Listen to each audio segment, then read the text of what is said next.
सबसे पहले roll number भरने हैं, अपना नाम भरना है और अपने हस्ताक्षर करने हैं जो भी आपने फॉर्म भरते समय किए थे। इसके अलावा आप देखोगे प्यारे विद्यार्थियों, आपको यहाँ पे काफ़ी सारे दिशा निर्देश दिए गए हैं जो कि आपने अभी तक पढ़ लिए होंगे। काफ़ी बार आपने इस प्रकार के पेपर को देख लिया होगा। आज के हम प्रश्नों की बात करते हैं।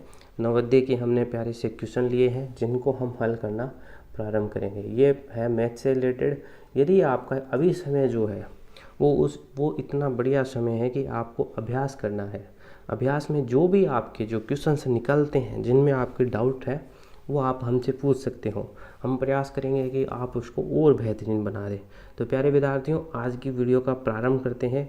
सबसे पहले आपके सामने है इस प्रकार का प्रश्न जिसके अंदर देखिए 30, 36 तथा 90 के एलसीएम तथा एचसीएफ में अंतर पूछा है। अभी एक सवाल है, एक ही सवाल के अंदर इन्होंने पूरा एलसीएम और एचसीएफ पूछ लिया। आप देखोगे इसी एक सवाल में इन्होंने एलसीएम भी पूछ लिया, इन्होंने एलसीएम के बारे में भी पूछ लिया आपसे, और क्या पूछ लिया, एचसीएफ भी। अब यही दोनों चीज़ें हमें पूछ ली है, इनको हमें आसानी से हल करना है। हम किस प्रकार से हल करेंगे तो ये देखिए, सबसे पहले प्यारे विद्यार्थियों हम एचसीएफ निकालते हैं। आपने देखा होगा कि हम किस प्रकार से गुणनखंड विधि द्वारा निकालते हैं। तो सबसे पहले हम निकालेंगे एलसीएम। एक संख्या हमें दे रखी है 30, एक संख्या हमें दे रखी है 36, एक संख्या दे रखी है 90। सबसे पहले हमने सीखा था कि एलसीएम में हम शुरुआत करते हैं अभाज्य संख्याओं से। अभाज्य संख्याओं के बारे में आप जानते होंगे कि वे संख्याएं जो एक व स्वयं से ही विभाजित होती है। इसमें हमने कहा था कि 2 है, 3 है, 5 है, 7 है, 11 है ना। इस प्रकार ये आगे से आगे चलती जाएगी। ठीक है, ये हमारी होती थी अभाज्य संख्याएं। सबसे पहले अभाज्य संख्या कौन सी है, 2। और 2 के लिए हम जानते हैं कि यदि किसी भी संख्या का अंतिम अंक यदि दो कौन कौन से विभाजित करेगी, जब अंतिम अंक 2 हो, 4 हो, 6 हो, 8 हो और 0 हो। तो यहाँ पे हमें वही अंक देखने को मिलते हैं, इसलिए ये 2 से विभाजित हो गए। तो 2 से हमने यहाँ पे लिखा, तो इसको किया तो 15, इसका किया हमने आधा तो 18, इसको किया तो ये आ गया 30, है ना। 30 आएगा क्या, अरे बता दिया करो साथ में, कितना आएगा, 45। ठीक है, अब देखिए, अब हमने 15 देखा 2 से विभाजित नहीं होता है, 18 देखा बिल्कुल 2 से विभाजित होता है तो 18 को लेना पड़ेगा, 45 देखा ये भी 2 से विभाजित नहीं होता है तो इसको लेंगे। हम कहाँ कहेंगे कि 2 से फिर से विभाजित कर दो, 15 पे कोई प्रभाव नहीं पड़ेगा लेकिन 18 को बना देगा 9, और यहाँ पे 45 पे भी कोई फर्क नहीं पड़ेगा, तो ऐसे का ऐसा छोड़ दिया। अब आप देख सकते हो कि हमने कहा था कि सम संख्याओं के अंतिम अंक 2, 4, 6, 8 और 0 आने चाहिए। इनमें से कोई संख्या नहीं आ रही है। अब क्या हो रहा है कि अब हम नेक्स्ट अभाज्य संख्या पे बढ़ेंगे। अब 2 तो हो गई है, अब 3 पे बढ़ेंगे। अब 3 पे क्या देखेंगे कि 3 से अविभाजित हो रहा है या नहीं। तो 3 का एक स्पष्ट रूल है कि यदि हम अंकों को जोड़ दें, यानी कि जो भी अंक आए उनका यदि हम जोड़ दें और वो 3 से विभाजित हों, जैसे कि 15 है, 15 को यदि हम जोड़ दें, 15 को जोड़ने का मतलब है कि इकाई और दहाई के स्थान को जोड़ दो। आप कितना है, 6, 6 क्या 3 से विभाजित होता है, तो आप कहोगे बिल्कुल होता है ना। तो ये संख्या भी 3 से विभाजित होगी। तो देखिए, इसको निकाला तो ये गया 5 पे, 5 दिया 15, इसको किया तो ये गया 3 पे, इसको एक बार किया फिर हमने किया 5 बार, तो हो गया ना 15। बिल्कुल आराम आराम से चलिएगा, आपको गलतियां नहीं होगी। अब आप देख सकते हो कि 2 संख्याएं फिर से हमें निकलती हुई दिखाई दे रही है। तो यहाँ पे आ चुका है 5, यहाँ पे आ चुका है 1 और यहाँ पे भी आ चुका है 5। अब 2 से हो गया, 3 से हो गया, अब हमारे पास संख्या बची है कौन सी, 5। तो अब हम प्यारे विद्यार्थियों इसको करेंगे 5 से विभाजित, 1, 1 और 1। तो हमने यहाँ पे क्या निकाला, हमने यहाँ पे निकाला है एलसीएम किसका, 30 का, 36 का और 90 का। यदि आप 2 बार जांच करना, किसी भी क्वेश्चन में जब आप एलसीएम एचसीएफ लिखते हो तो आपको क्या करना है, 2 बार जांच। अब 2 बार जांच क्यों करनी है प्यारे विद्यार्थियों, तो 2 बार जांच इसलिए करनी है ताकि हम कोई भी गलती न करते। अगर आप कोई भी गलती कर दोगे तो जिससे क्या होगा, हमारा क्वेश्चन ही गलत हो जाएगा, जितनी भी मेहनत हमने की है वो सभी की सभी निकल जाएगी।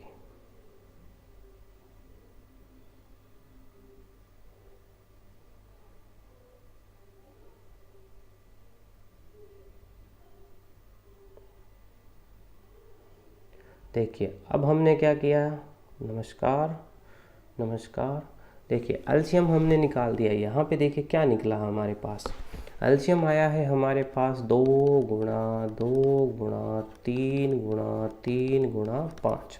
ठीक है, एलसीएम आ चुका है हमारे पास 2 गुणा 2 गुणा 3 गुणा 3 गुणा 5। जब भी आपको इस प्रकार से मिले तो आपको क्या करना है, 2 और 5 को सबसे पहले मल्टीप्लाई कर देना है। 2 और 5 को मल्टीप्लाई करोगे तो आपके पास आएगा 10।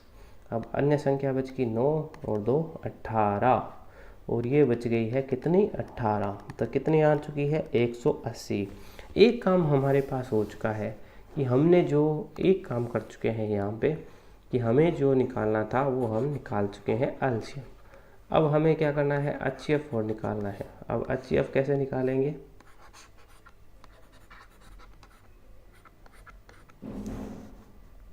देखिए एलसीएम हमने निकाल दिया। एचसीएफ निकालने के हमारे पास 2 तरीके थे, या तो हम इनको अलग अलग करके निकाल लें, या हमारे पास एक थी भाग विधि। भाग विधि में क्या करते थे हम, कि सबसे पहले हम 3 संख्याओं में चुनाव करते थे और 2 संख्याएं लेते थे, जैसे एक 36 है और एक 30 है। आप जानते हो भाग हम तभी दे सकते हैं जब अंदर हमारे पास बड़ी संख्या हो और बाहर छोटी संख्या। अब 30 से एक बार हमने भाग दिया तो कितना गया, ये बच गया 30 बन गया, तो यहाँ पे बचा 6। फिर हमने क्या किया, इस संख्या को उठा के यहाँ पे लेके आए तो यहाँ पे 30 आ गया। इसको हमने दिया 5 से भाग तो ये बिल्कुल चला गया। तो 6 इन दोनों को तो विभाजित करता है। अब हम देखेंगे क्या ये 90 को भी विभाजित करता है। यदि 90 को भी विभाजित करता है तो एचसीएफ हमारे पास क्या होगा, 6। तो 6 से हम करेंगे कितने पर, एक बार किया हमने तो 6 कम 6, तो ये बच गया 3 और 0। फिर हमने क्या 5 पे किया तो ये हो गया 30, कितना बचा 6। तो यहाँ से 6 आ चुका है, तो एचसीएफ यदि हमें निकालना हो तो वो कितना आ चुका है, 6। ठीक है, और 6 आ चुका है। तो प्यारे विद्यार्थियों अब हमें निकालना था अंतर। तो 180 तो आया एलसीएम, 6 आया एचसीएफ, तो टोटल अंतर कितना आ गया, 174। एक तरीका तो ये है, या दूसरा तरीका आपने सीखा है एचसीएफ को अलग अलग निकालो। जैसे 30 को निकालोगे, जैसे 30 के अगर आप करोगे तो आपके पास क्या आएगा, 2 3 5 है ना। 36 करोगे तो उसी प्रकार 2 और 3 सभी के अंदर आएगा। और 90 करोगे तो 90 कितना होता है, 3 का ही होता है ना। 90 गुणा 3 पे करने पे हमें 90 प्राप्त होता है। तो 2 गुणा 3 गुणा 3 गुणा 5। तो इस प्रकार से आप इनका एचसीएफ भी कर सकते हो। तो हमें ये चीज़ें देखनी है कि हम क्वेश्चन के अंदर क्या क्या चीज़ें और कर सकते हैं। चलिए बढ़ते हैं अगले क्वेश्चन की तरफ। अगला क्वेश्चन देखिए, उस वर्ग का क्षेत्रफल जिसका परिमाप 48 मीटर है। ठीक है, सबसे पहले आप देखो कि इन्होंने दिया क्या है। पहले क्वेश्चन की लैंग्वेज को समझो, तभी आप क्वेश्चन को आसानी से हल कर पाओगे। इन्होंने कहा है कि आपको एक वर्ग बताना है। क्या बताना है, वर्ग। ठीक है, तो हमें क्या करना है, सबसे पहले वर्ग के बारे में बात करनी है। वर्ग का क्षेत्रफल हमें दे रखा है, वर्ग का क्षेत्रफल ज्ञात करना है, उसका परिमाप है 48। ठीक है, ये हमारे पास वर्ग है। एक चीज़ हमने सीखी है कि वर्ग की चारों भुजाएं बराबर होती है। क्या होती है, चारों भुजाएं। यदि हम इसको भुजा कह दें, भुजा बराबर ए कह दें, तो ए बराबर ए बराबर ए बराबर ए होता है। ठीक है, दूसरी चीज़ हमने ये सीखी है कि परिमाप को यदि हमें ज्ञात करना है तो प्यारे विद्यार्थियों, परिमाप को ज्ञात करने का एक आसान सा तरीका है कि चारों भुजाओं को जोड़ दो। चारों भुजाओं को हमें क्या करना है, योग करना है। परिमाप का अर्थ होता है परी, परी को हम परिधि भी कहते हैं, यानी कि इसके चारों ओर का क्षेत्र। ये देखो इस प्रकार से है, इस प्रकार से है, इस प्रकार से है और इस प्रकार से है। यानी कि परिमाप बराबर होता है हमारे पास 4 × भुजा। तो यहाँ से हमें परिमाप ज्ञात होता है। तो इस प्रकार से हम परिमाप ज्ञात कर सकते हैं आसानी से।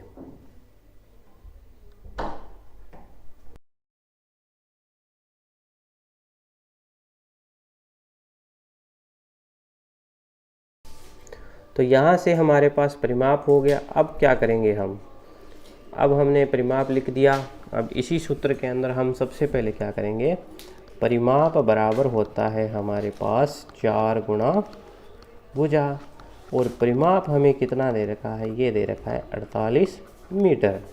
अब भुजा बराबर यदि हमें निकालना पड़े तो हम करेंगे 48/4। तो यहाँ से आ चुका है प्यारे विद्यार्थियों आपके सामने 12 मीटर।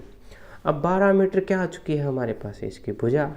और हमें ज्ञात करना है इसका क्षेत्रफल, यानी कि इसके अंदर का भाग। और अंदर का भाग हम क्या करते हैं कि इसके अंदर का भाग किस प्रकार से ज्ञात करते हैं। तो इसके लिए होता है हमारे पास एक सूत्र, वर्ग का क्षेत्रफल। वर्ग का क्षेत्रफल हम किस प्रकार से ज्ञात करते हैं, तो भुजा की स्क्वायर। अब भुजा की स्क्वायर से ज्ञात करते हैं। इसकी भुजा हमें दे रखी है 12 मीटर की, तो हमें इसका वर्ग कर देना है। जब आप इसका वर्ग करोगे तो आएगा 144 मीटर स्क्वायर। ठीक है, वर्ग मीटर।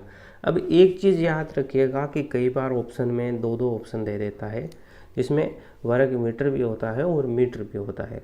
तो आपको ध्यान रखना है कि हमेशा जो है हमारे पास मीटर के अंदर आएगी, मीटर स्क्वायर के अंदर। परिमाप हमेशा आप देखोगे मीटर में दे रखा है इन्होंने, तो परिमाप हमेशा मीटर के अंदर आएगा। और जबकि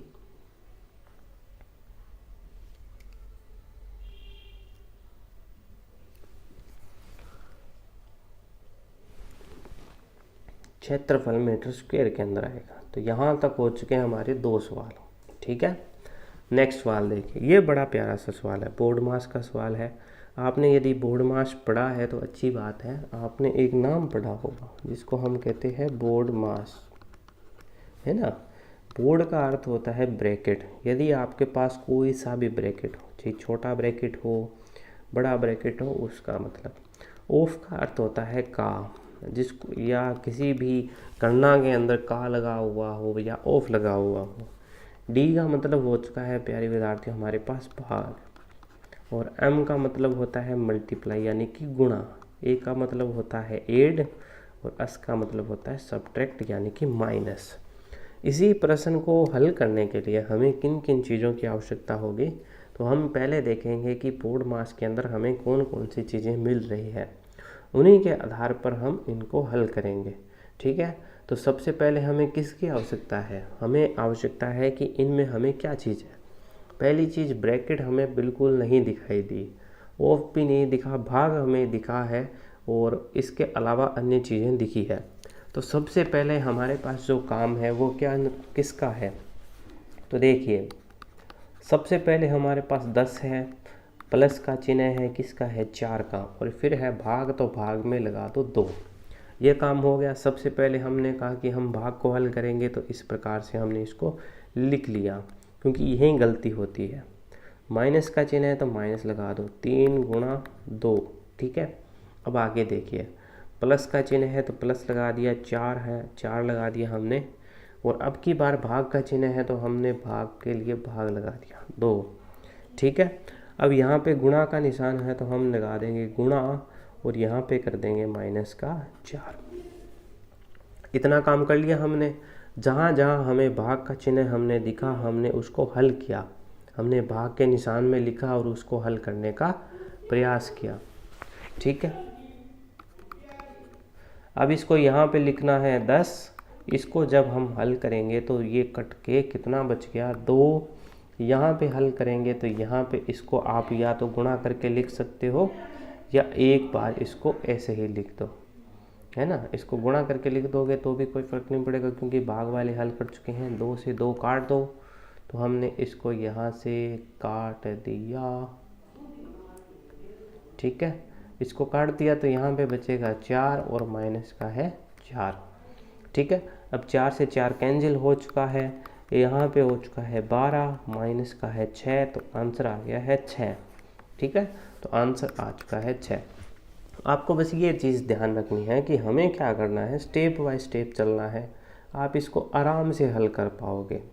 आपको जल्दबाजी नहीं करनी है कोई से भी क्वेश्चन में, आपको बिल्कुल धीरे धीरे चलना है। धीरे धीरे चलते जाओगे, अपने क्वेश्चन हल करते जाएंगे, आप आसानी से इन क्वेश्चनों को हल करते जाओगे। तो प्यारे विद्यार्थियों, आराम आराम से क्वेश्चनों को हल कीजिएगा, कोई जल्दबाजी हमें नहीं करनी है। आपकी एक जल्दबाजी आपका आंसर चेंज कर देगी। देखिए, छोटी छोटी अगर गलतियां गणित में यही होती है कि अगर आपने गलतियां की तो आप ऑप्शन पे पहुंच जाओगे, वो गलत भी हो सकता है और सही भी हो सकता है। अगला क्वेश्चन देखिए कि 80% को भिन्न के रूप में निम्नलिखित प्रकार से लिखा जा सकता है। किस प्रकार से हम लिख सकते हैं 80% को? तो प्यारे विद्यार्थियों, आपने सीखा होगा प्रतिशत का अर्थ क्या होता है। यदि हम कहते हैं 1%, तो आप हमेशा लिखते हो 1/100, है ना, लिखते हो ना। आपको यदि प्रतिशत को लिखने के लिए कहा जाए तो आप कहोगे कि 1% बराबर 1/100, ठीक है। इसका मतलब ये है कि हमने क्या किया है कि प्रतिशत के चिन्ह को हटा के 1/100 से हमने गुणा कर दिया है। यानी कि या आप कह सकते हो कि प्रतिशत को हटा के हमने 100 से भाग कर दिया है। यही चीज़ हमने की है अभी तक। तो हम क्या करेंगे, इसमें 80% दे रखा है तो 80 हमें दे रखा है, गुणा करेंगे 1/100 से, तो यहाँ पे देखिए कितना आएगा 80/100। अब ये ऑप्शन में नहीं मिल रहा है हमें, अब कहीं भी ऐसा ऑप्शन नहीं मिल रहा है। तो आप देखिए कि 80 में से हम एक शून्य को काट सकते हैं, 100 में से एक शून्य को काट सकते हैं, तो 8/10 आ गया। तो ये प्यारे विद्यार्थियों आपका आंसर आ गया। बिल्कुल आसानी से चलते जाइए, चलते जाइए, चलते जाइए, आपके क्वेश्चंस होते जाएंगे। आपको बिल्कुल भी जल्दबाजी नहीं करनी है, बिल्कुल आराम आराम से चलते जाइए, क्वेश्चन होते जाएंगे। अगला क्वेश्चन देखिए, अगला क्वेश्चन क्या कहता है। अगला क्वेश्चन कहता है कि 240 का 80% और 400 का 35% कितना होता है। जैसा कि हमने पिछले क्वेश्चन में देखा, क्वेश्चन नंबर 4 में हमने प्रतिशत में बदलना सीखा। अब हम प्यारे विद्यार्थियों बदलना सीखेंगे कि 240 का 80% कितना होता है। आपने ये यहाँ पे इसमें क्या आएगा, अच्छा 35 के कितने प्रतिशत है, अच्छा ठीक है। आपने एक चीज़ सीखी थी कि हम समझते थे कि का अर्थ होता है गुणा, है ना। तो इसका मतलब है, पहली लाइन का मतलब है 240 का 80%, ठीक है। और इस लाइन का अर्थ निकलेगा 400 का की जगह हम गुणा लगा देंगे 35%। और हमने क्या सीखा, प्रतिशत का अर्थ ही क्या होता है कि हम किसी भी संख्या को बटे में लिख दें। प्रतिशत का अर्थ होता है कि हम 100 को बटे में लिख दें, जिससे हमें प्रतिशत बन जाएगा। तो इसको क्या लिखेंगे, तो प्यारे विद्यार्थियों इसको हम लिखेंगे 240, फिर गुणा के अंदर लिख देंगे 80 और बटे में लिख देंगे 100। अब 0 से आप 0 काटोगे, यहाँ से दोनों 0 कट गए, 8 चौक हो गया 32, हासिल बची हमारे पास 3, और 16 और 3 192 रुपये आ जाए। इससे लेके चलेंगे हम, 400 दे रखा है का 35% हमें पूछा है, बटे में हम लगा देंगे 100 से, ठीक है। इसको आप काटोगे, इसको दोनों पे काट दिया हमने। अब इसको काटने पे हमें बचा, ये दोनों 0 कट गए, अब 4 हुआ। अब हम जानते हैं 35 का दुगना 70 होता है, 70 का और दुगना कर देंगे तो 140 होता है। तो यहाँ से हमारे पास कुल रकम आ चुकी है 140 रुपये। दोनों चीज़ें आ चुकी है, 192 रुपये आ चुका है और 140 रुपये आ चुका है। अब इस क्वेश्चन में कह रहा था कि इनका में अधिक है, कितना अधिक है ये पूछा है। इसका मतलब इन्होंने पूछा है यहाँ पे कितना अंतर पूछा है। माइनस में आ नहीं रहा है तो आप एक काम करो, 192 में से 140 को घटा दो। घटाओगे तो आप देखोगे इनमें से आ गया 2, 9 में से 4 किया तो आ गया 5, यानी कि 52 रुपये आ चुका है इसका आंसर। ऑप्शन नंबर ए आपका राइट हो चुका है। ठीक है,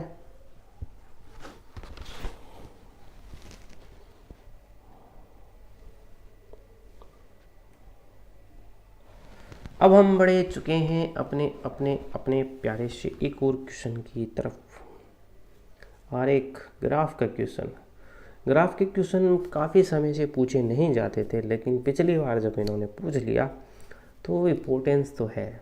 नवोदय विद्यालय पूछता है नहीं पूछता है ये अलग बात है, लेकिन जो सिलेबस में दे रखा है वो पूछ भी सकता है, क्योंकि कई बार ऐसा हुआ है कि नवोदय विद्यालय में नहीं पूछे गए, लेकिन काफ़ी बार इनको सवालों को पूछे गए हैं। तो प्यारे विद्यार्थियों, आपको हमेशा ये चीज़ ध्यान रखनी है, हल्के में नहीं लेना है, आपसे पूछे जा सकते हैं सवाल। ठीक है, ये है ग्राफ का सवाल। ग्राफ के सवाल को किस प्रकार से हम हल करते हैं, तो देखिए, ग्राफ से पता करें विद्यार्थी सी तथा डी द्वारा मिलकर विद्यार्थी ए, बी, सी और ई से कितने अधिक प्रश्न हल किए। अब ग्राफ में जितनी भी चीज़ें दिखाई गई हैं उनको सभी का प्रयोग कर लिया। तो सबसे पहले हम विद्यार्थी जो है, विद्यार्थी एक तो सी है और एक हमारे पास डी है। अब सी और डी ने मिलकर कितने प्रश्न हल किए हैं वो निकालेंगे। तो सबसे पहले हम यहाँ पे देखोगे तो आपने देखोगे ए ने किए हैं 4 प्रश्न। अब आप बी की तरफ जाओगे तो आप देखोगे कि इस प्रकार से हम चलें तो बी ने किए हैं 8 प्रश्न। अब सी की तरफ जाओगे तो सी में आप देखोगे इस प्रकार से, इसको आगे बढ़ाओ बढ़ाओ बढ़ाओ बढ़ाओ बढ़ाओ बढ़ाओ, कितने 14 प्रश्न, काफ़ी ज़्यादा प्रश्न हल किए हैं। इसी प्रकार जो हमारे पास डी है, डी ने प्यारे विद्यार्थी कितने प्रश्न हल किए हैं, डी ने किए हैं 10 प्रश्न हल। डी ने कितने कर दिए 10 प्रश्न हल, भाई 10 प्रश्न कर दिए डी ने। ठीक है, और लास्ट में हमारे पास बचा है, कौन बचा है, तो हमारे पास प्यारे विद्यार्थियों बचा है ई। तो ई ने भी कितने प्रश्न हल कर दिए। अब इसी रेखा को यदि हम आगे बढ़ा दें तो आप देखोगे 8 प्रश्न। ठीक है, अब प्रश्न की तरफ चलते हैं। अब ये चीज़ तो हमें पता चली ग्राफ को देख के कि किसने कितने प्रश्न हल किए हैं। अब हमें ये देखना है कि अब आया क्या है। आप देखिए, ई ने पूछा है क्वेश्चन ने सी तथा डी द्वारा मिलकर, अब सी ने और डी, अब सी कौन सा है, सी ने किए हैं 14 प्रश्न और इन्होंने डी ने किए हैं 10 प्रश्न, इन्होंने टोटल मिलके 24 क्वेश्चन हल कर दिए। अब इन्होंने पूछा है ए, बी और ई से कितने प्रश्न अधिक किए हैं, यानी कि यहाँ पे भी अंतर पूछा है।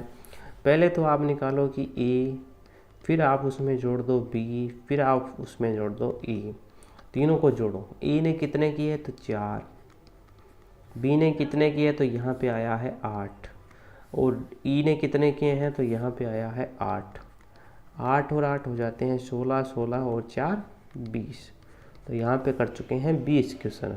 अंतर पूछा है तो आप घटा दो, 24 प्रश्न इन्होंने मिलके किए, इन्होंने मिलके किए 20 प्रश्न, तो अंतर आ गया है 4 प्रश्न, यानी कि 4 प्रश्न अधिक हल किए हैं। देखा, ग्राफ के क्वेश्चन बिल्कुल ईजी होते हैं, आपको बस लाइनों को मिलाते हुए चलना है। जैसे ही आप इन लाइनों को मिला दोगे आपके उत्तर स्पष्ट आ जाएंगे। ठीक है, तो इस प्रकार से आप ग्राफ के प्रश्नों को मिलाते हुए चलोगे तो आपके आंसर्स आते हुए चलेंगे। ठीक है, बिल्कुल आराम आराम से करने हैं। जो क्वेश्चन आपको नहीं आते उनको छोड़ देना है शुरुआत में। सबसे पहले वही क्वेश्चन आपको हल करने हैं जो आपने पढ़े हैं और आपने देखे हैं। नए प्रश्नों को एक बार नहीं छेड़ना है, उनको लास्ट में छेड़ोगे। ठीक है, नेक्स्ट क्वेश्चन देखिए।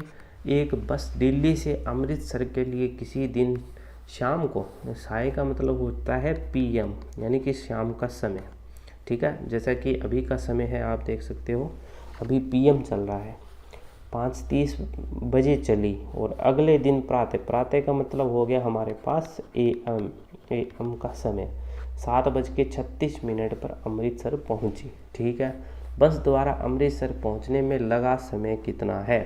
तो प्यारे विद्यार्थियों, इसको आप या तो 12 के गैप में कीजिएगा। इस प्रकार के सवाल में किस प्रकार से आप हल करोगे, तो सबसे पहले आपको क्या करना है कि इस प्रकार के सवाल में आप देखोगे 5:30 तक चलने के बाद 12 बजे तक पहुंचने में समय कितना लगता है। और आप यहाँ पे देख सकते हो कि 12 बजे के बाद अब यहाँ पे दो चीज़ें हो रही है। 5:30 पे यह चला, फिर 12 बजे होंगे, और 12 बजे बाद 7:36 हुई होंगी। तो ये तो स्पष्ट समय है कि हमें ये मिलेगा, इतना समय तो हमें मिलेगा। और इस समय के गैप को अगर हम निकाल के इसमें जोड़ देते हैं तो हमारा आंसर आसानी से आ जाएगा, है ना। तो आप या तो इसमें यह कर सकते हो कि इन दोनों को जोड़ दो और ये समय 5:30 घटा लो, तो भी आप याद कर पाओगे। या आप क्या करोगे कि 12 से 5:30 का समय निकाल दो और इस प्रकार से भी आप हल कर पाओगे। किस प्रकार से, हमने 12 बजे का ले लिया, 7:36 पे जो समय हमें मिला वो हमने काउंट कर लिया, और इसमें से हमने 5:30 का समय निकाल लिया। 12 बजे को हम कह सकते हैं 12:00, ठीक है। 12 बजे को हम क्या करेंगे, 00 ठीक है। अब देखिए, आप इस प्रकार से भी हल कर सकते हो, या आप क्या करोगे 12 तक टाइम निकालो, जैसे 5:30 से फिर आगे आएंगे 6:30, फिर आएंगे 7:30, फिर आएंगे 8:30, फिर 9:30, फिर 10:30, फिर 11:30 और फिर 30 मिनट, ओनली 30 मिनट। यहाँ से आप देखोगे तो 1 घंटा हो गया, फिर आप देखोगे तो एक और मिल गया, फिर यहाँ से एक और मिल गया, यहाँ से आपको एक और मिल गया, यहाँ से आपको एक और मिल गया, यहाँ से आपको एक और मिल गया, और यहाँ से आपको मिले 30 मिनट। 1 2 3 4 5 6, तो 6 घंटे 30 मिनट तो लगे हैं आपको 12 बजे से, और आगे आपको लगे थे 7:36 में जोड़ दीजिए 6। अब 6 तो होगा नहीं, 0 हो जाएगा, और 4, 14 घंटे 6 मिनट लगेंगे। एक तरीका तो यह है कि हम इस प्रकार से ज्ञात कर लें, या हमने बताया इस प्रकार से। इसमें क्या करोगे, इनको जोड़ोगे तो 19 घंटे 36 मिनट हो गया, और इसको आप घटा दोगे 5 घंटे 30 मिनट में से। 30 मिनट पे चली थी, तो यहाँ से आ जाएंगे 14 घंटे और 6 मिनट, ठीक है। 14 घंटे 6 मिनट, केवल बी ऑप्शन। आपके पास कई तरीके हैं, हर एक प्रश्न को हल करने के कई तरीके हैं। आपको जो अच्छा लगे उससे कीजिए, जिसमें आप समझे हैं उस तरीके से कीजिए। अगला क्वेश्चन देखिए। अगला क्वेश्चन क्या कहता है, 15 सेंटीमीटर भुजा वाले वर्गाकार टाइलों की संख्या जो कि एक कमरे के फर्श जिसका माप हमें दे रखा है कि मिलकर बनाई जाती है। आप इसमें एक चीज़ देखोगे प्यारे विद्यार्थियों कि इन्होंने हमारे साथ एक छोटा सा खेल खेला है। छोटे से खेल में उन्होंने क्या किया है कि इन्होंने जो है वो टाइल सेंटीमीटर में दे रखी है, और जो फर्श की चौड़ाई लंबाई चौड़ाई है वो हमें मीटर में दे रखी है। और आंसर में आप देखोगे मीटर में कुछ नहीं है, इसका मतलब कट गया है। तो पहला काम हमें ये करना होगा कि हम इनको बदल लें, किस में, फर्श के क्षेत्रफल को बदल लें, किस में, हम मीटर के सेंटीमीटर के अंदर।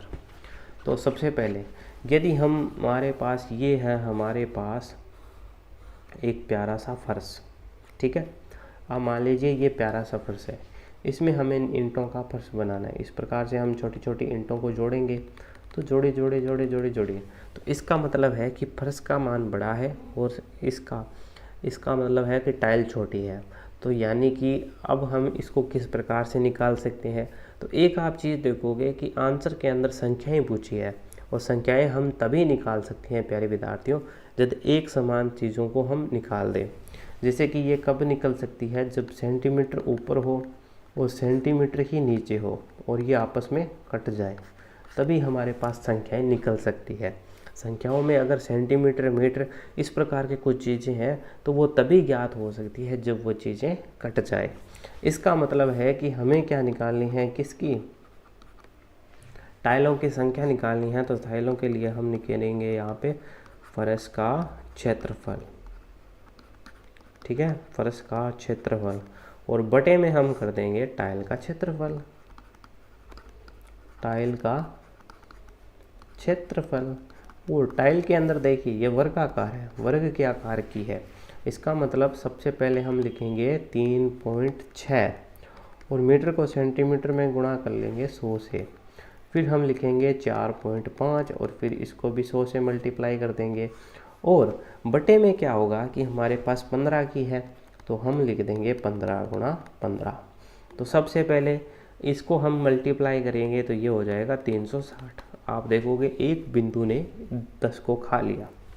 इसी प्रकार ये हो गया 450 और यहाँ पे हो चुका है 15 गुणा 15। आपको यदि 15 का पहाड़ा याद है तो इसको डायरेक्ट काट दो, यदि नहीं है तो 5 के पहाड़े से काट दो। 5 दिए 15 और 150। इसमें आप काटोगे तो डायरेक्ट 10 आ जाएगा। इसको आप 3 से काटोगे तो 1 2 0 आ जाएगा। तो यहाँ से ये 5 के पहाड़े से काटेंगे ना, 1 5 0, नहीं नहीं नहीं नहीं, यहाँ पे 3 के पहाड़े से काट दिया हमने इसको, गलती कर दी ना। कितना था 450, 5 के पहाड़े से कटा 90, ठीक है। और यहाँ पे कटा तो ये कटेगा 4 पे,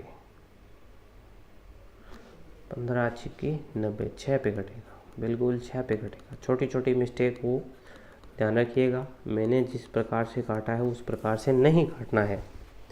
आपको बस छोटी छोटी गलतियां ध्यान रखनी है। जैसे हमने हाथों हाथ पकड़ ली, अपना आंसर आ गया। अब आप देखोगे ऑप्शन में 1200 था नहीं, इसलिए हमने चेक कर लिया। कई बार ऐसा होता है कि हम ऐसे ऑप्शन आ जाते हैं जो कि मिल जाते हैं हमें, अब मिल जाएंगे तो हम वो क्लिक कर देंगे, अगर नहीं मिलते तो हम उन आंसरों को नहीं देखते। तो प्यारे विद्यार्थियों, अब हम बढ़ते हैं अपने अगले प्रश्न की तरफ।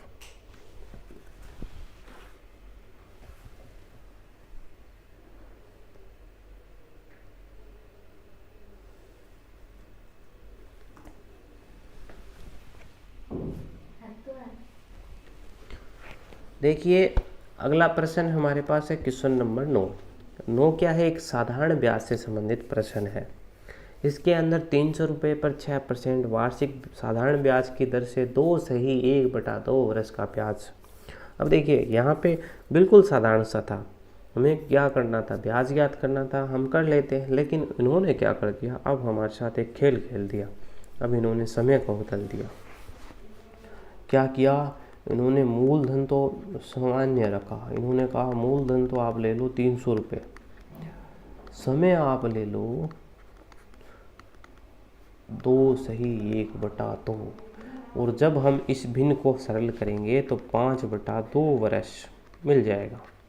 और दर हमारे पास कितनी है, 6% की।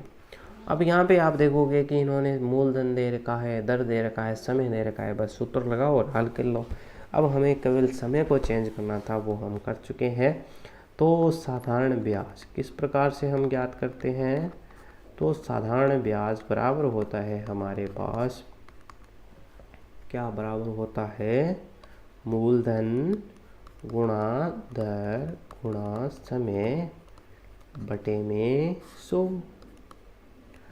अब यहाँ पे देखिए मूलधन हमारे पास 300 रुपये है, दर हमारे पास 6 की है, बटे में हम 100 लगा देंगे। अब इसको किस प्रकार से लिखेंगे, तो आप देखोगे अंश को अंश में लिखो, तो अंश को हमने अंश में लिख दिया और हर को हर में लिख दिया। बिल्कुल कुछ नहीं किया, अंश को अंश में लिख दिया, हर को हर में लिख दिया।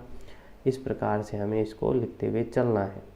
अगर आपको कोई दिक्कत हो वीडियो के अंदर, ऑडियो के अंदर, तो आप बताइएगा, ठीक है। अब देखिए, अब इसको काटा पीटी करके हल कर लोगे। सबसे पहले 0 को देखते ही 0 को काट दिया। अब 2 से इसको काटा तो ये कट गया 3 पे। अब ये हो चुका है 9 और 5 और 9 45। ये होता है क्या, 45 रुपये आएंगे। कितना आंसर आ चुका है, 45 रुपये। ये हमारे पास हो चुका है इसका प्यारा सा आंसर, 45 रुपये। अब अगला क्वेश्चन देखो, आया ना बिल्कुल आसानी से। देखिए ये है वर्क कार्य, वो जो करना चाहो आप कर सकते हो।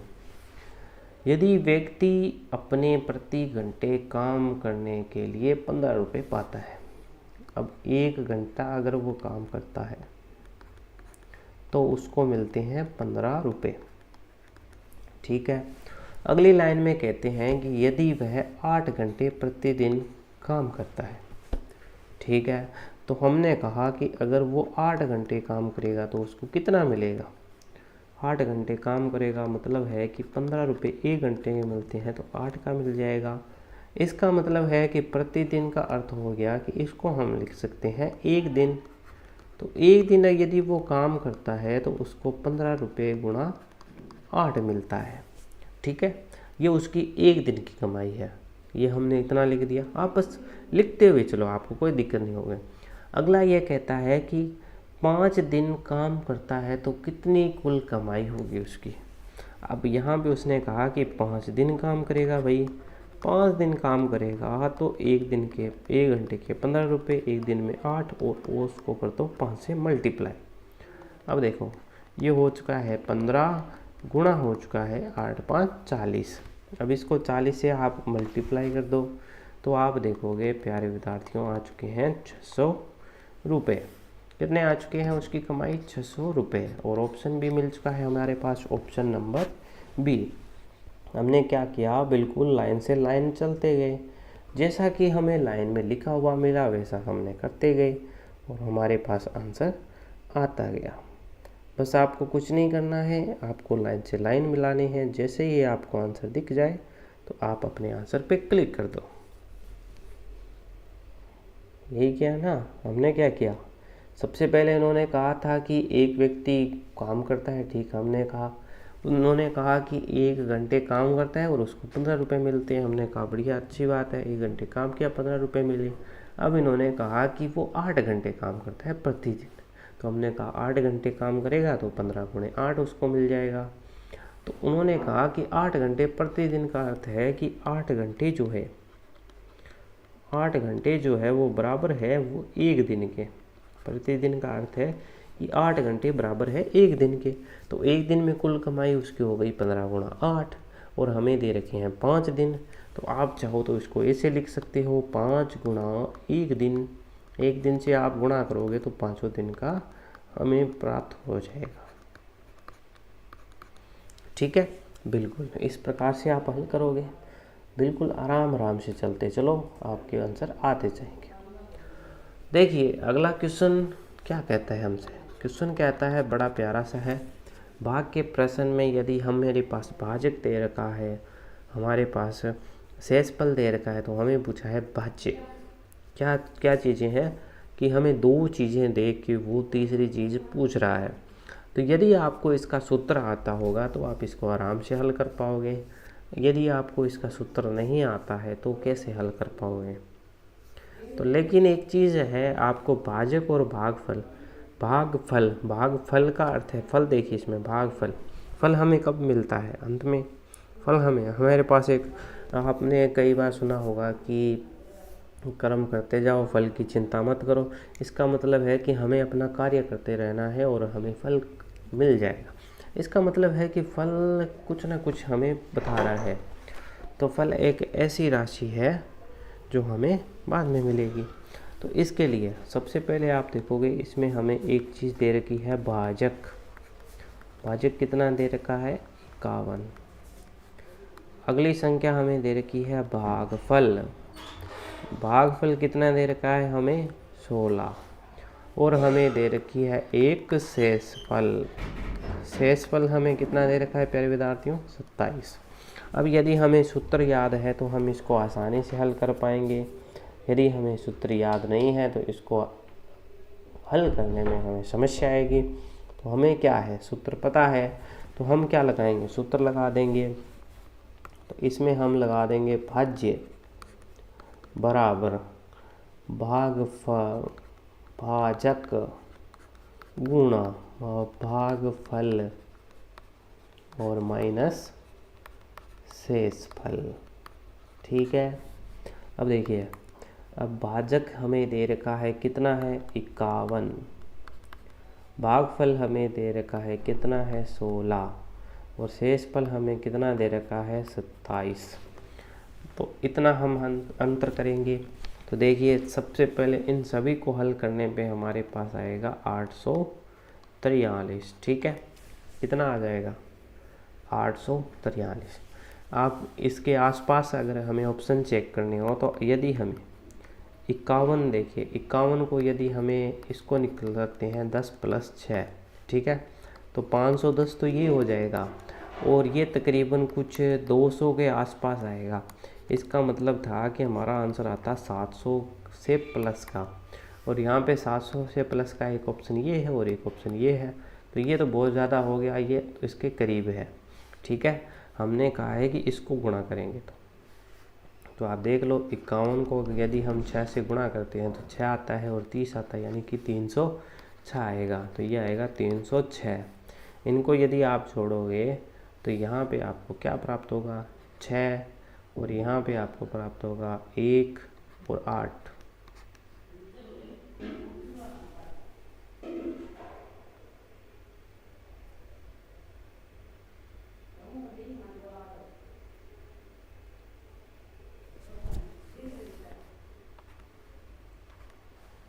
हाँ ये, और हम यदि इसमें 27 को जोड़ देंगे तो हमारे पास आएगा 843, ठीक है। क्योंकि भागफल शेषफल आपको अगर उत्तर एक गड़बड़ी की, हमने उत्तर चेंज हो गया, अब गड़बड़ी आपने यदि पकड़ ली तो ये चीज़ है, तो भागफल शेषफल इन्हीं चीज़ों का हमें ध्यान रखना है। इन्होंने क्या किया था, इन्होंने ये किया था कि 51 में भाग दिया था 843 का, पहली बार तो ये गया 51 पे ही, और जब इन्होंने अंतर किया तो यह 3, यह 3 और यहाँ पे आ गया 333। फिर उन्होंने किया 6 से, तो जब हम 6 से करेंगे तो 306 आएगा और अंत में यहाँ पे आ जाएगा 27। तो यही चीज़ इन्होंने यहाँ पे की है। अब हम बढ़ते हैं अगले प्रश्न की तरफ। ये छोटे छोटे प्रश्न हैं, इनको आप हल करते चलो, होते चलेंगे। 30 के गुणनखंड है। अब गुणनखंड हमें बताने हैं कि 30 के कौन कौन से गुणनखंड है, ये पूछ रहे हैं। 30 के गुणनखंड है, 30 किन किन संख्याओं से विभाजित होता है। तो सबसे पहले हमारे पास सबसे विभाजित होने वाला है 1 से। यदि हम 1 से भाग देंगे तो ये विभाजित होगा। फिर हम चलेंगे 30 को 2 से विभाजित करने की तरफ, तो 2 का गुण यही कहता है कि अंत में यदि 0, 2 ये संख्याएँ हों, 0, 2 या सम संख्याएँ हों तो भी विभाजित होता है। फिर ये विभाजित होगा 3 से। आप 3 से देखोगे पूरा पूरा भाग जाएगा। जब हम प्यारे विद्यार्थियों इसको 4 से भाग करने की कोशिश करेंगे तो 4 एकम 4, 4 दूनी 16, इस प्रकार से करेंगे तो आप देखोगे ये 28 तक तो चला जाएगा, फिर 2 शेषफल रह जाएगा, है ना, तो जिसके कारण ये नहीं होगा। 5 में करेंगे तो आप 5 तभी भाग जाता है जब अंक का इकाई अंक 0 हो या क्या हो, या हो 5, तो ही भाग जाता है। आपने देखा यहाँ पे 0 है, इसका मतलब है 5 भी इसको विभाजित करेगा। तो ये देख सकते हो कि आपके पास 1, 2, 3, 5 आ रहे हैं, 1, 2, 3 और इसमें देखो 10 आ गया है, 1, 2, 3 और 5 आ रहे हैं। अब 2 ऑप्शन बचे हैं। अब आप नेक्स्ट संख्या देखोगे तो आप देखोगे इसमें 10 से, क्योंकि आपने देखा इसमें एक 6 और आएगी ना, 6 आएगी, बिल्कुल 6 आएगी, एक संख्या आएगी 6 हमारे पास। जब हम इसको 6 से विभाजित करेंगे तो ये पूरा पूरा भाग जाएगा और ये 6 से विभाजित हो जाएगी। अगली संख्या 7 से नहीं जाएगा, 8 से नहीं जाएगा, अगली संख्या जाएगी 10 से। तो आप देखो ऐसा एक ही ऑप्शन है जिसमें आ रही है। फिर इससे अगली संख्या होगी हमारे पास 15 से, है ना, 15 से, और ये हो गई इस प्रकार से। आप ध्यान रखिएगा कि इन्होंने अभाज्य गुणनखंड नहीं कहा यहाँ पे, और आप देखोगे कि अभाज्य गुणनखंड का केवल एक ही ऑप्शन है, इसके अलावा कोई ऑप्शन नहीं है। आप देखो अगर इन्होंने एक चीज़ और लगाती कि एक यहाँ पे लिख देते अभाज्य गुणनखंड, अभाज्य गुणनखंड यदि पूछते तो ये होता 2, 3, 5। इसके अलावा आप देखोगे तो ये भी भाज्य संख्या है, एक 30 खुद होगी तो ये भी भाज्य संख्या है, ये भी भाज्य संख्या है, 6 भी भाज्य संख्या है, जबकि ये जितनी भी संख्याएं हैं वो एक अभाज्य संख्याएं हैं। तो बारीकी से ऑप्शन को बनाया जाता है, आपको बस यही देखना है कि उन्होंने पूछा क्या है। अगर उन्होंने इसके बारे में भाज्य संख्याओं के बारे में पूछा है तो वो कुछ नहीं देगा, अगर वो अभाज्य पूछेगा तो आपको पहले देगा कि अभाज्य गुणनखंड आपको निकालने हैं।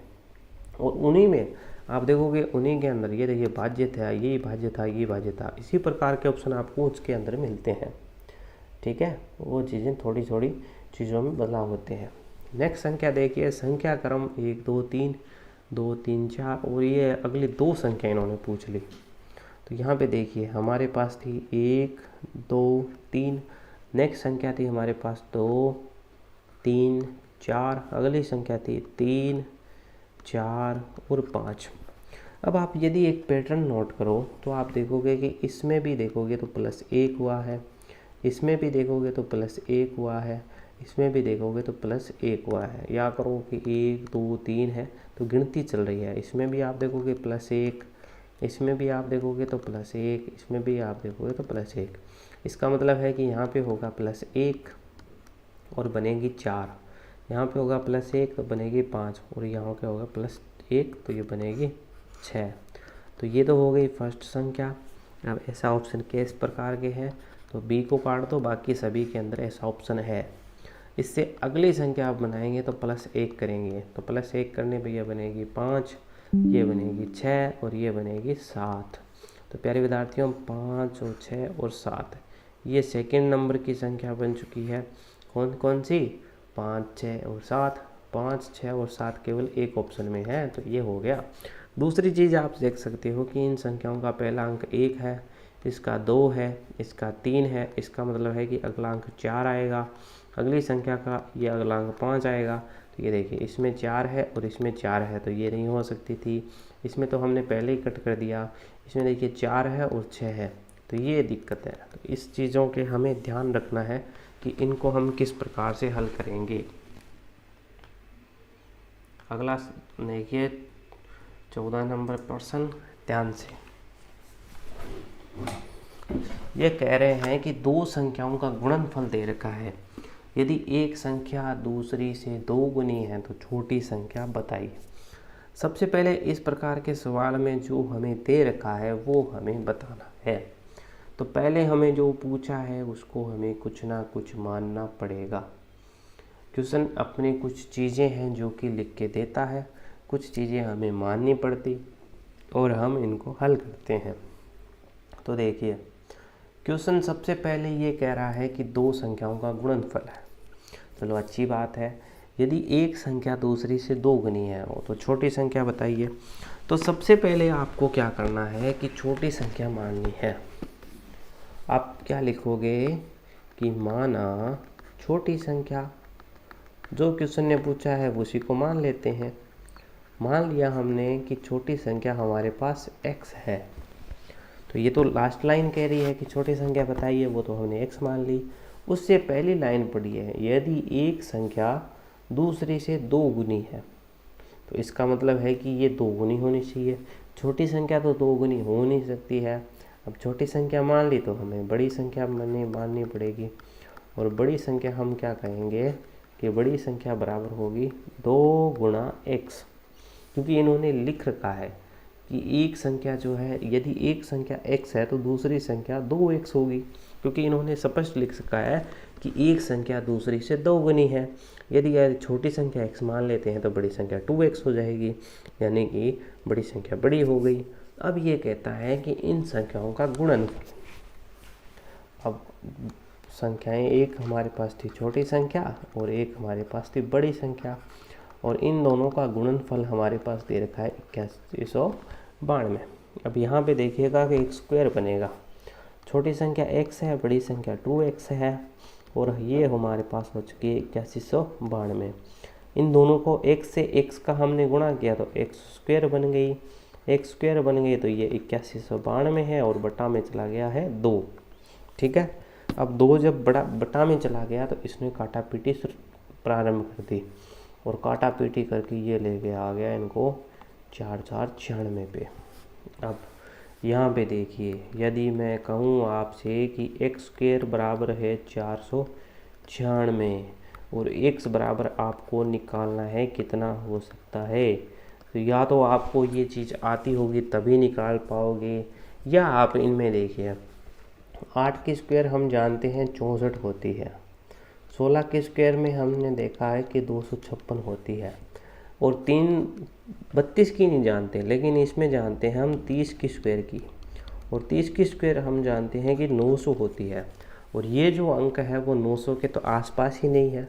यदि 900 के आसपास होता तो प्यारे विद्यार्थियों हम इसको देखते, तो हल करने की बजाय हम इसमें डायरेक्ट ऑप्शन से इस प्रकार से कर सकते हैं।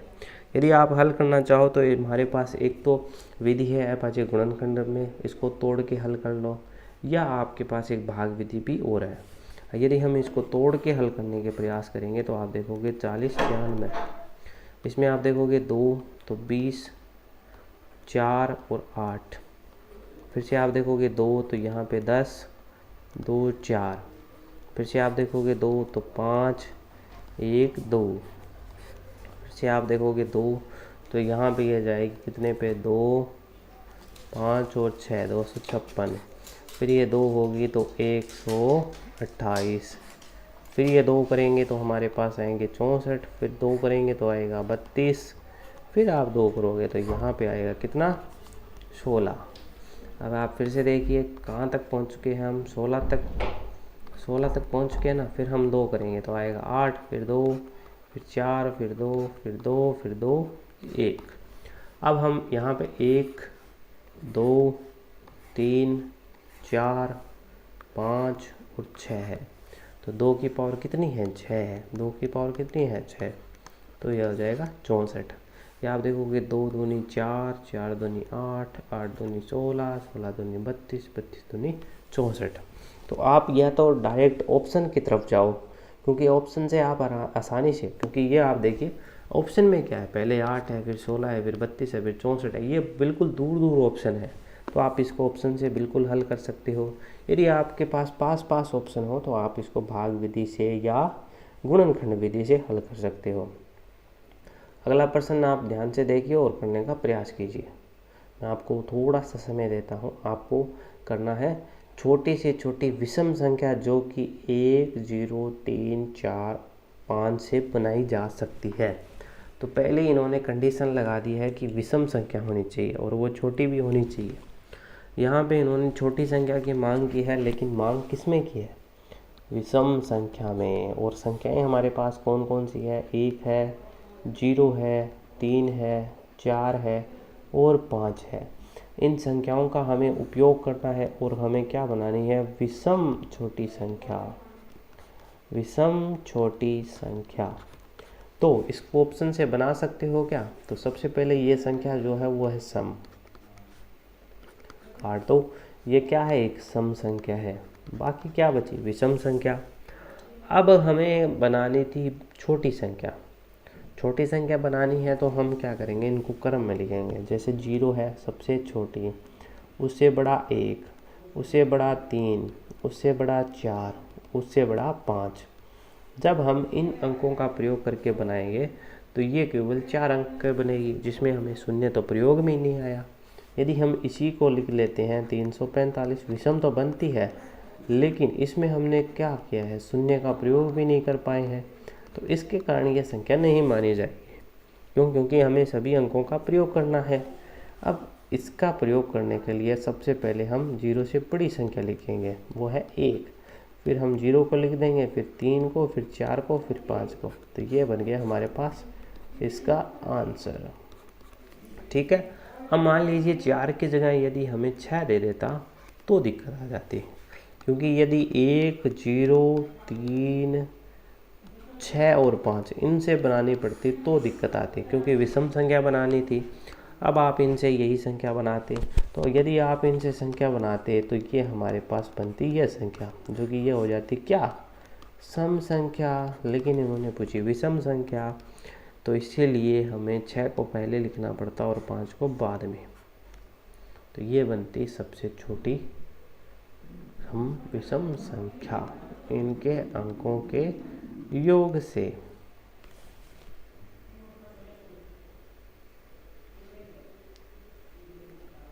लेकिन ये भी छोटी नहीं है, हाँ ये छोटी बनती, बिल्कुल इससे छोटी नहीं बन सकती हमारे पास इनके अंकों से। तो हमारे पास क्या आया कि ये आंसर आ चुका है, ऑप्शन नंबर ए 0 आया था, उसके कारण हमें ये संख्या बनानी पड़ी, जिसके कारण ये संख्या बन पाई।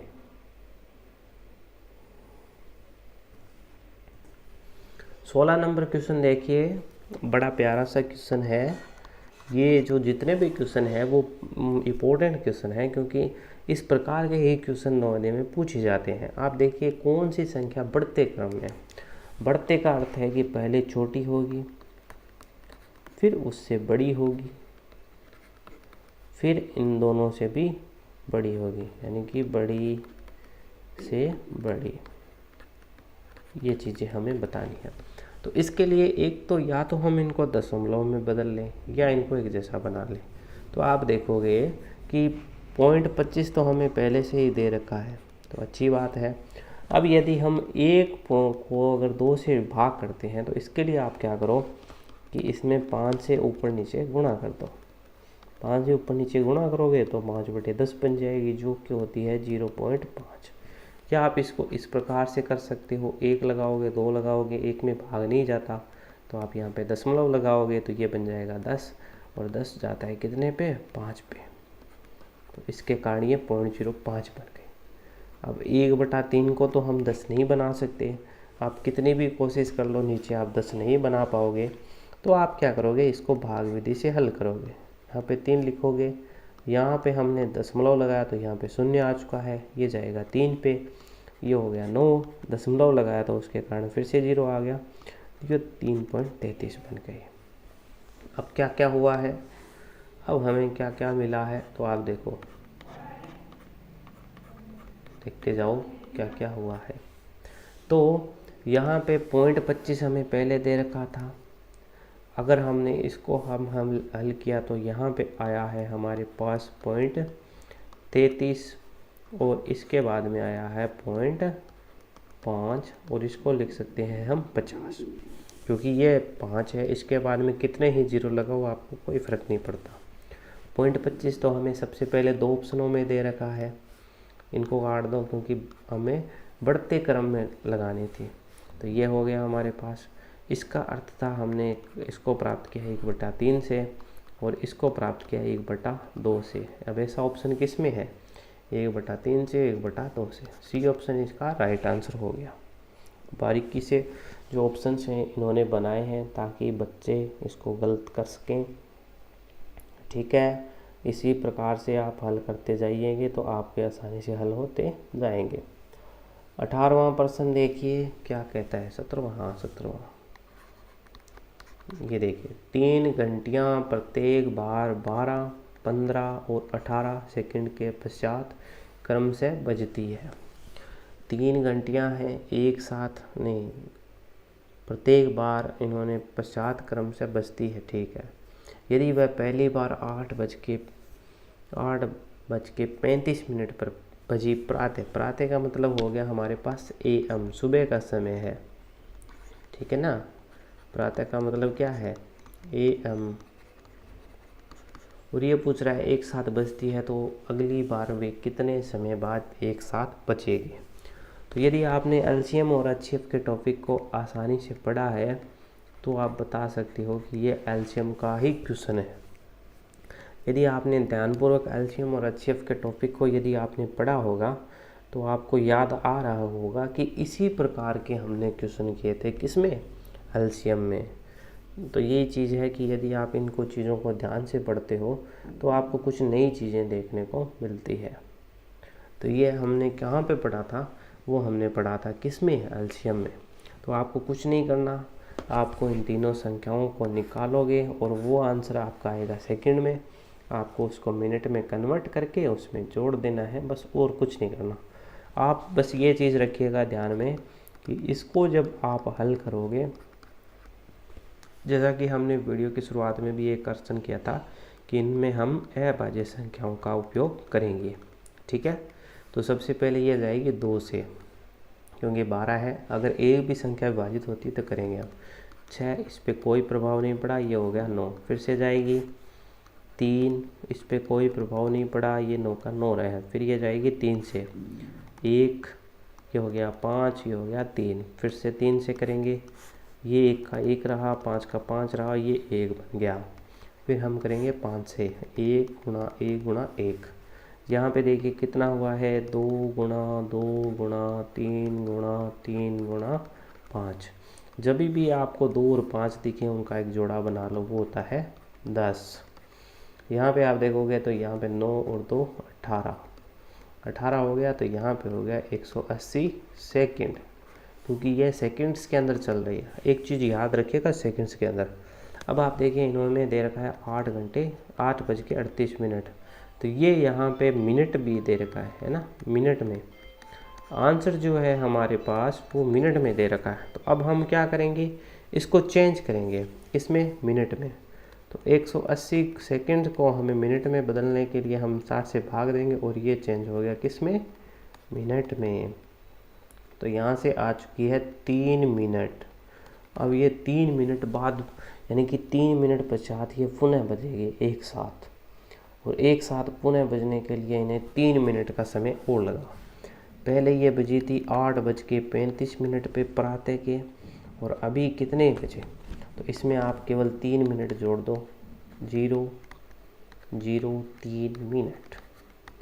3 मिनट जोड़ दोगे तो 3 मिनट जोड़ते ही ये हो गया 8:38 पे। ठीक है, 8:38। पहला ये ऑप्शन हो गया बिल्कुल आसानी से। ठीक है, आसपास के ऑप्शन इन्होंने इसीलिए दिए हैं कि आपकी गणना ही करेंगे तो आपके आसपास के ऑप्शन आ जाएंगे। ठीक है, अब चलते हैं अपने अगले क्वेश्चन की तरफ। 18वां, ये क्वेश्चन बड़ा प्यारा सा है। इसी प्रकार जो है वो क्वेश्चन पूछे जाते हैं, बार बार इन्हीं संख्याओं का अभ्यास कीजिएगा। 1 से 100 तक की संख्याओं लिखने पर 9 कितनी बार आता है। अब ये बड़ा प्यारा सा क्वेश्चन है। इसमें आप सभी की गणनाएं कर सकते हो, चाहे वो कोई भी संख्या हो, 1 हो, 2 हो, 3 हो, 4 हो, चाहे या चाहे 0 हो। आप देखोगे थोड़ा थोड़ा अंतर आता है। जैसे 1 में कुछ अंतर आ सकता है आपका, क्योंकि 100 पर भी 1 आती है। अन्य संख्याएं 2 से लेकर 9 तक तो लगभग समान सी आती है। एक 0 है जो कि कम बार आता है, क्योंकि 0 जो अगर आप देखोगे प्रत्येक में, तो आप देखो प्रत्येक में एक प्यारा सा लाइन आती है अलग सी। देखिए सबसे पहले हमें 9 प्राप्त होता है 1 की लाइन में जब हम गणनाएं करते हैं। फिर हमें 9 प्राप्त होता है 19 पे, अगली बार प्राप्त होता है 29 पे, अगली बार 39, फिर 49, फिर 59, फिर 69, फिर 79, फिर 89। अब एक बार रुको, यहाँ तक आप गिनो, 1 2 3 4 5 6 7 8 9। ठीक है, कितनी बार आया, 9 बार, लिख लो। अब यहाँ पे हो गया सवाल 90, 91, 92, 93, 94, 95, 96, 97 और 98। ये कितनी बार हो गया, 1 2 3 4 5 6 7 8 9। ये भी कितनी बार हो गया, 9 बार। अब यहाँ पे है 99, 99 में आप देखोगे 1 9 और 1 9, कितनी बार आया, 2 9। इनको टोटल आप करोगे तो आपका आएगा 20 बार। कितनी बार, 20 बार। ये ऑप्शन हो गया।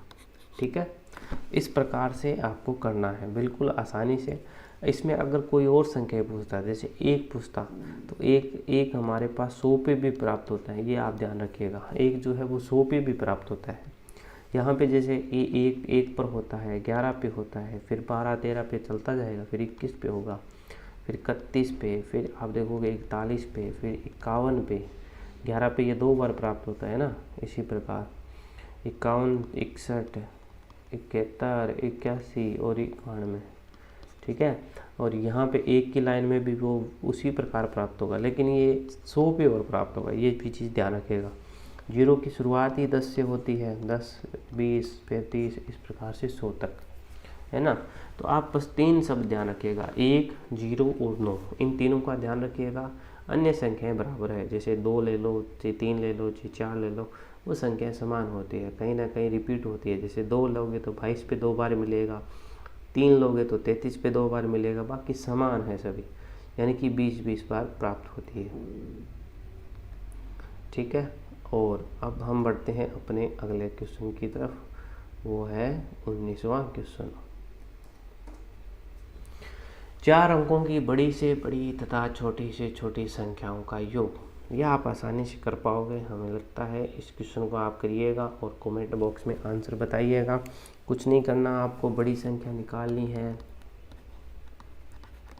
और छोटी संख्या को जोड़ देना है चारों को की। आप देख सकते हो कौन सा आंसर होगा, आसानी से बता सकते हो। और अब बढ़ते हैं अपने अंतिम क्वेश्चन की तरफ। आज का ये रहेगा अपना अंतिम क्वेश्चन, 20वां नंबर क्वेश्चन। इस प्रकार के क्वेश्चन आपके प्यारे नवोदय में पूछे जाते हैं। आपने आज लगभग सभी क्वेश्चन हल किए होंगे। यदि आपको कोई क्वेश्चन में डाउट है तो आप हमें पूछ सकते हो। इस क्वेश्चन को हम किस प्रकार से हल करेंगे, बड़ा प्यारा सा सवाल है। इसको आप हल किस प्रकार से करोगे, तो आपने अगर पॉइंट अगर आसानी से सीखे हैं तो आप इसको आसानी से हल कर पाओगे, वरना आप थोड़ी थोड़ी चीज़ों से इसको हल करने का प्रयास कीजिए। जैसे कि सबसे पहले एक सभी के अंदर आना चाहिए, क्योंकि योग हो रहा है तो ये सभी संख्याएं जुड़ेगी। तो एक ऑप्शन में नहीं आ रहा है तो इसका मतलब है कि वो तो ऑप्शन हो नहीं सकता। अब केवल 3 ऑप्शन बचे। ये मैं इसलिए बता रहा हूँ कि आपकी नेगेटिव मार्किंग नहीं होती है। अब देखिए 1/10 का अर्थ क्या है, तो 1/10 को हम लिख सकते हैं 0.01। क्या ये लिख सकते हैं या गलत लिखा है हमने इसको?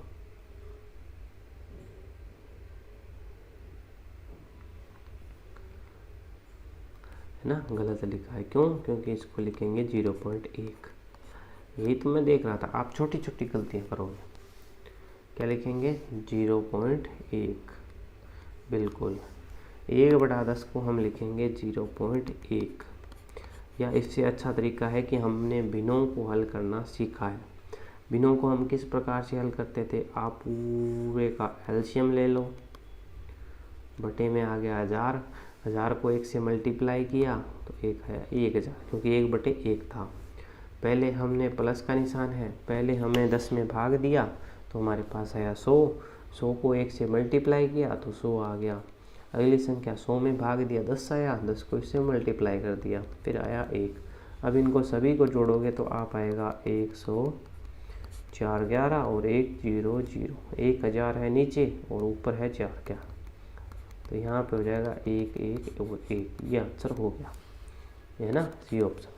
अब इसको आप अगर उस तरीके से करना चाहो जैसे हमारे पास पॉइंट आ गया था, अब आप इसको हल करोगे तो आप क्या करोगे, आपने हमेशा यही चीज़ सीखी है कि पॉइंट लगाओ, पहले आप लगाओ पॉइंट 0 पॉइंट, फिर आप देखो कि कितने जीरो है, 1 और 2, 2 जीरो है तो 1 और 2, 2 जीरो है तो ये संख्या लिख दी। फिर हम इसको करेंगे तो यहाँ पे लगाओ पॉइंट, फिर कितनी संख्या है, 1 2 3, यानी कि 1 2 और तीसरी संख्या पे 1 आ चुका है। इनको आपस में अब सभी को जोड़ दो, तो एक पॉइंट था 0 0 0, ये था 1.1, फिर आप चाहो तो 0 लगा सकते हो। फिर ये था 1.1 1 0 और ये था 1.0, अच्छा ये 0 ही था, 0 1।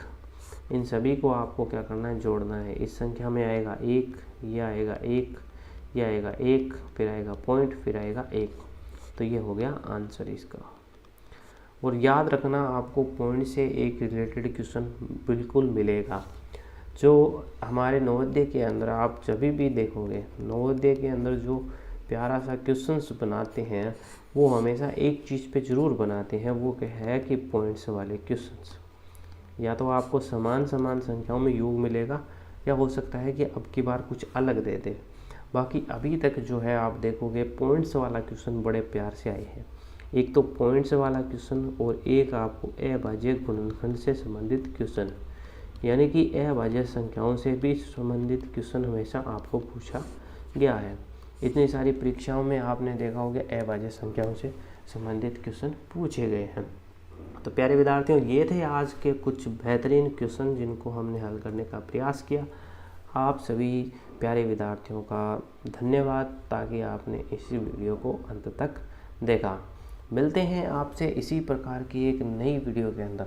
अब आपको क्या करना है, आपका समय कम बचा है, इसलिए आपको ज़्यादा से ज़्यादा अपने अभ्यास करने हैं। अगर आपके कोई टॉपिक कमज़ोर है तो आप हमें बताइएगा, उन टॉपिकों के ऊपर हम क्या करेंगे, आपसे मेहनत करेंगे। हम उनसे आपको अलग अलग तरीके से समझाने का प्रयास करेंगे, क्योंकि गणित एक मज़ेदार विषय है जिसको आपको अलग अलग प्रकार से समझ सकते हो। और हमारे दैनिक जीवन में काम आती है। सबसे पहले आपने शुरुआत में ही कहा था कि किस प्रकार से आप इन चीज़ों को हल कर सकते हो। आपको बस डेली के कुछ थोड़े थोड़े क्वेश्चंस हल करते हुए चलोगे तो भी आप आसानी से इन चीज़ों को आसानी से हल कर पाओगे। तो प्यारे विद्यार्थियों, मिलते हैं। आप एक क्वेश्चन का आंसर बताइएगा जो आज की वीडियो के अंदर हमने छोड़ा है। और ये थे आज के कुछ बेहतरीन क्वेश्चंस जिनको हमने आज के हल किया। आपने देखा 19वें क्वेश्चन का आपको आंसर देना है, बाकी सभी क्वेश्चन से देखें। अगर कोई क्वेश्चन में आपको कोई दिक्कत है तो बता दीजिएगा। मिलते हैं आपसे एक और प्यारी सी वीडियो के अंदर। ठीक है, धन्यवाद।